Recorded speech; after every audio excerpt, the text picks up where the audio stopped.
अभाज्य संख्या नहीं, जुड़वा अभाज्य संख्या किसको कहते हैं? Twin prime number.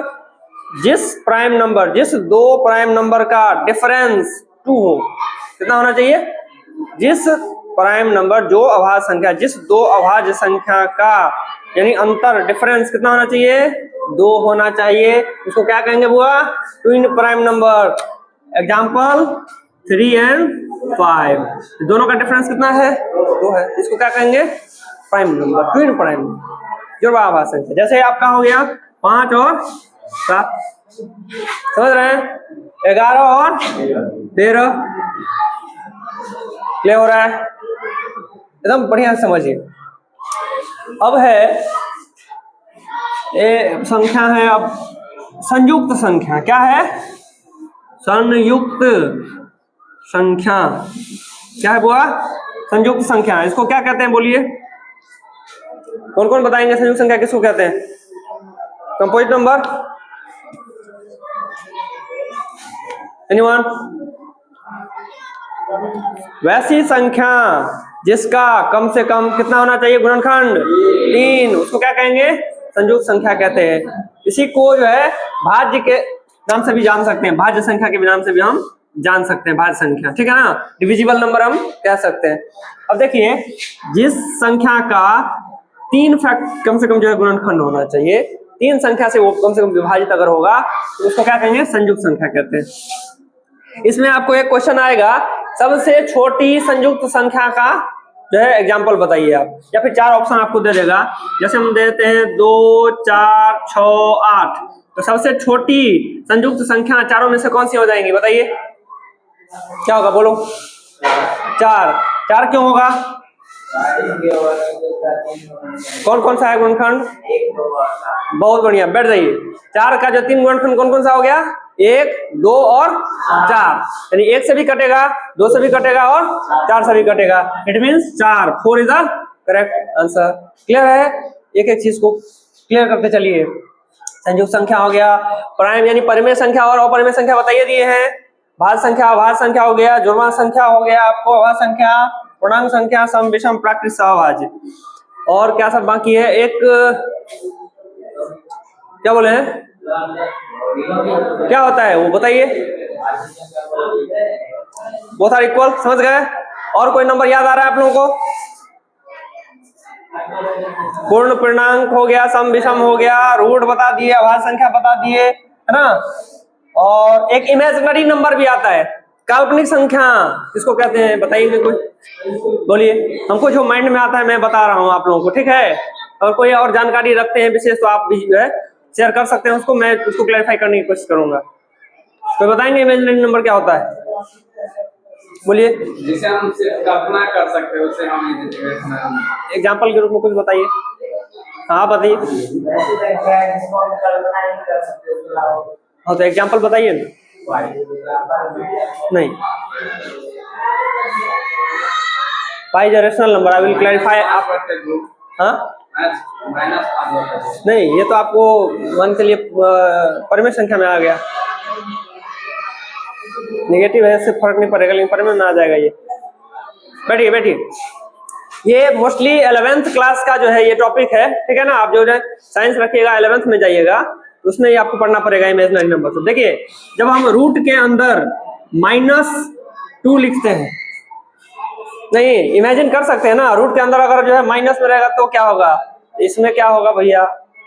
नहीं, ये सब आपको पढ़ना पड़ेगा। देखिए इसको आप क्या लिख सकते हैं? -2 गुना -1, और -1 को जो है I² के रूप में लिखा जाता है। क्या लिखा जाता है? I², imaginary number. क्लियर है? ये जो है आपको 11th में पढ़ना पड़ेगा। तो इस टाइप का जितना भी सारा आपको देखने को मिलेगा, -√2, -√3, -√5, जिसका एग्जैक्ट जो है आपको स्क्वायर रूट नहीं आ सकता है, वो इमेजिनरी नंबर में आता है। क्लियर हो गया?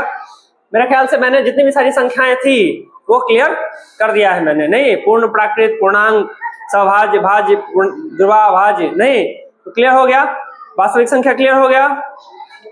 इसके तहत अब जो है इसमें यूक्लिड भाग लेमा मेथड के तहत जो है आपको कुछ क्वेश्चंस मतलब जो है बनाने हैं।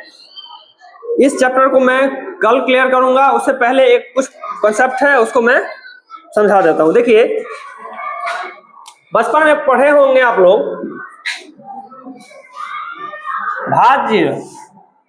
भाज्य बराबर भाजक गुना भागफल जोड़ शेषफल। बहुत बढ़िया। देखिए इसी को जो है ना भाग लेमा मेथड जो है यूक्लिड विभाजन के तहत जो है क्या फॉर्मूला बताया गया है, a equal to B Q plus R. ठीक है, यहाँ पर a हो गया भाज्य, b हो गया भाजक, q हो गया भागफल और r हो गया रिमाइंडर यानी शेषफल हो गया। q क्वोशंट कह सकते हैं। जहां r जो है, ये r जो है यह क्या होना चाहिए, बड़ा होना चाहिए 0 से, नहीं या फिर बराबर होना चाहिए, और b यानी भाजक जो होगा रिमाइंडर से हमेशा क्या होगा, बड़ा होगा। एक एग्जांपल से लेकर के हम समझाते हैं आप लोग। 4 से जैसे अगर हम 10 में जो है भाग लगाते हैं, नहीं 4 दूनी 8 माइनस कर देते हैं, कितना हो गया 2। अब यहाँ पर इसको क्या कहेंगे, जिसे भाग लगाते हैं उसको क्या कहते हैं, भाजक।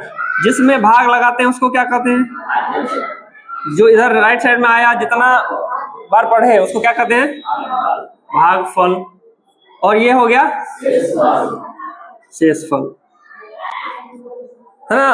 5वीं 6ठी क्लास में ये सब जो है पढ़े होंगे तो बताया जाता होगा कि भाग करके और इसको सत्यापित करिए इस फार्मूला पर। नहीं, इस फार्मूला पर हम सत्यापित करते हैं तो भाज्य कितना है बुआ 10 बराबर भाजक कितना है 4 गुना भागफल कितना है 2 जोड़ शेषफल कितना है 4 दूनी 8 प्लस 2 बराबर कितना हो गया बुआ रे, यानी 10 बराबर 10 आ गया, यानी कि हमारा जो है भाग एकदम क्या है सही।